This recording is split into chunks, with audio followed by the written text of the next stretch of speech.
his lavish lifestyle and extravagant parties. He's a man of mystery and a friend to few. Gatsby, a man like no other. How will we get him to open up? Who is Gatsby? Hello, Gatsby. It's great having you on the show. Tell us about you. Who is this mysterious Gatsby we're all so curious about? What do you mean by that, Barbara? Tell us about your life. Who were you before the extravagant parties, the glitz and the glam?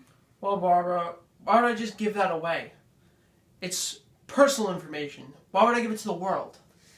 Come on, Gatsby. Tell us about who the real you is. If you must know, I was a poor boy. I went by the name of J. Gats. I was nothing more than the average young man without a future. I was born on a North Dakota farm. What happened then? Well, I attended college. I wanted to be more than my family, so I wanted a future. What college did you attend? First, I attended St. Olaf's in Minnesota. I dropped out after 2 weeks. I couldn't afford the tuition, and they forced me to do janitorial work to pay for the schooling. It was humiliating, to say the least. I couldn't stand it. Well, this doesn't make sense. How could the Jay Gatsby become who he is today without a college degree? Jay, how could you become who you are? Well, after I dropped out at St. Olaf's, I moved to Lake Superior, fishing for salmon and digging for clams. That's when I met Dan Cody. Who is this Dan Cody?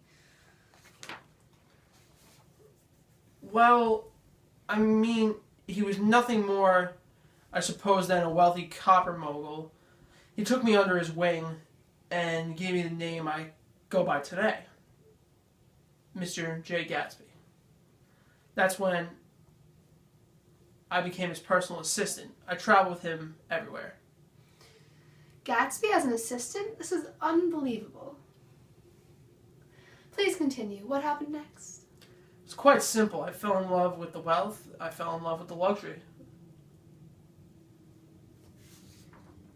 This is exciting. Is this when you came into wealth? Not yet, of course. It's never that simple.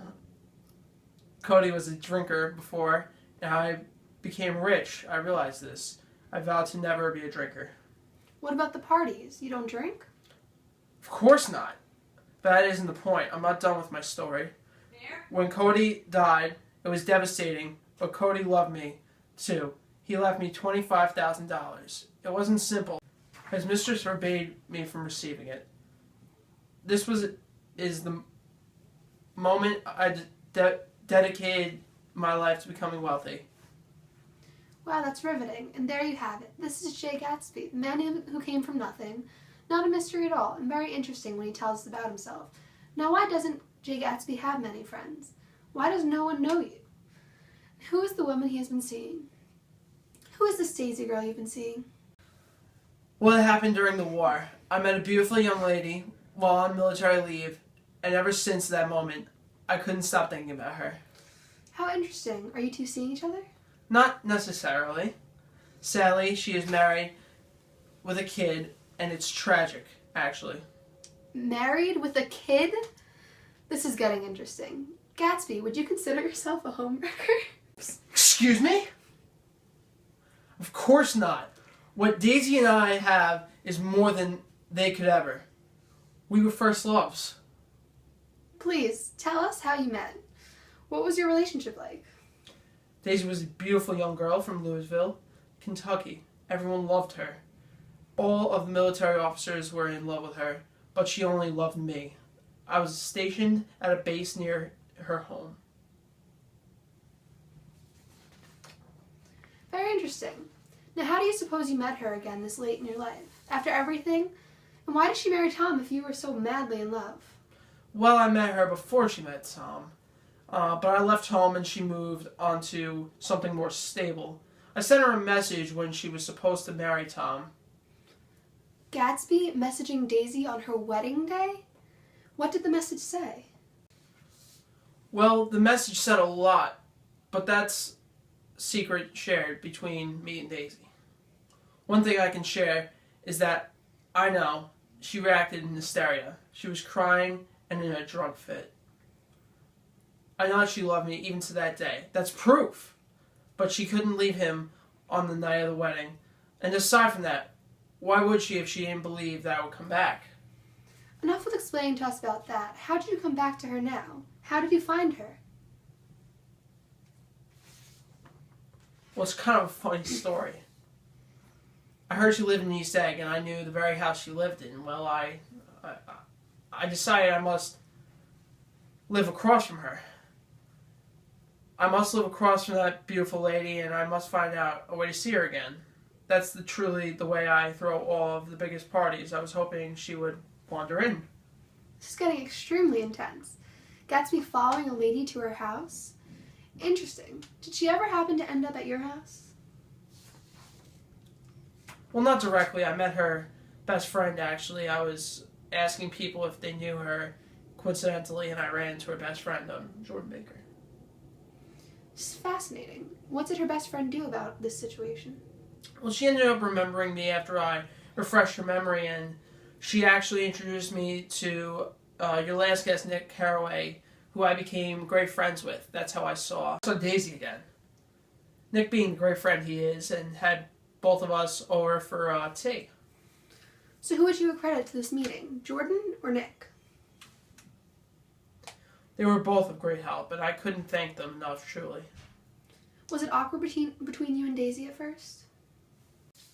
Yes, of course, as expected, but we got through it, and although I thought I had made a terrible mistake at first, I realized I hadn't now because I couldn't be happier with her. And Daisy and I are still madly in love, and I knew we could make it work, even through her being married with a kid. It's truly intriguing that you believe that. Yeah, it is, but we're madly in love, and it'll work out. Well, I hope it works out for you, Mr. Gatsby. Thank you for being on my show. The finer things. Happily, some are affordable. Like Grey Poupon Dijon mustard. So fine, it's even made with white wine. Pardon me, would you have any Grey Poupon? But of course. Shall I chase him down, sir? Alfred, would you put the pedal to the metal? Very good, sir. Time to pop some Dudley.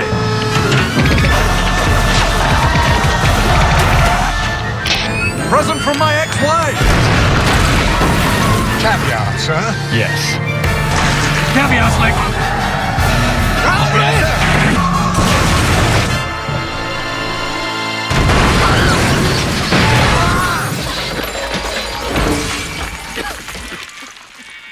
Are we dead?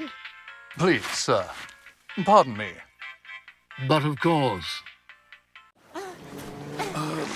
Hi, I'm Tom, from the same ship. What now? How shall we escape? I'm afraid that might take some time. Hold me.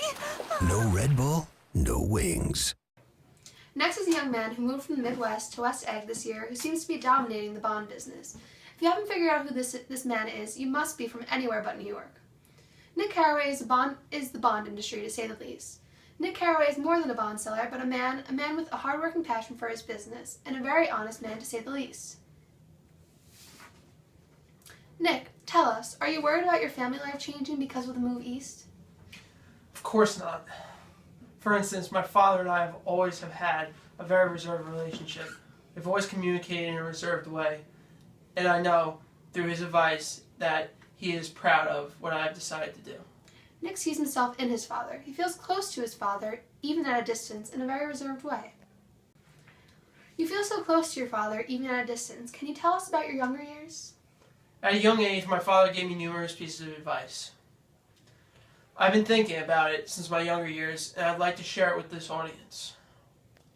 Whenever you feel like criticizing anyone, he said, just remember that all the people in this world haven't had the advantages that you've had. This piece of advice showed me who my father really was. He would never something he didn't understand. I had to leave home to become myself. Although I believe he would want me to take advantage of my advantages, I believe he would never place a judgment on me or our relationship, although reserved, was one understanding.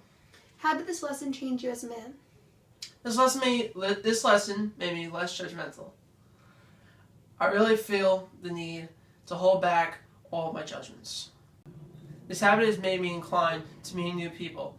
It has opened me up to numerous doors of opportunity. Nick has been taught at a young age to not place judgments. This has greatly affected his relationships with people in the bond industry. Tell us about your family. Where is your family from? My family is full of well-off people. In the Midwest for 3 generations. A clan that is full of traditions. We consider ourselves the descendants of the Duke of Buccleuch, but we are actually founded in my grandfather's brother. He came here in '51 and started the whole business that my father runs today. Nick seemed to have it pretty good at home. I wonder why he left. Nick, why did you leave home if you were so wealthy and had a job lined up for you? Well, it started off when in the Midwest, it wasn't the warm place it was. It didn't feel like home anymore. It felt ragged and isolated. I see. So you went east? I decided I had to go east to make a living for myself. I went to go to West Egg to learn the bond business. Everyone I knew was going there. And going into the business as well. How could it not support another single man like me? Now I am where I am today. There you have it, how Nick became the successful man he is today.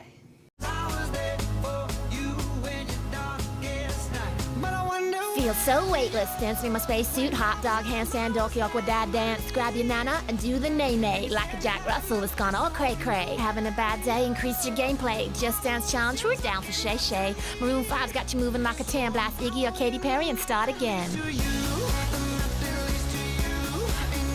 The all-new Just Dance 2015, millions of dances, millions of stories, rated everyone 10 and up. Check it out, got DirecTV. Now we can put TVs anywhere without looking at all those wires. Oh, man, I have cable. Wires are so ugly. Well, I mean, some wires are... Some wires are what, honey? Really great. Really great. Oh. Not weird at all. Who said they were weird? Nobody's saying they're weird. I didn't. There's... Bro, I didn't say... Who said weird? You did. I didn't say weird. I said not weird. Now you don't need to see cable wires and boxes in every room. Call 1-800-DIRECTV.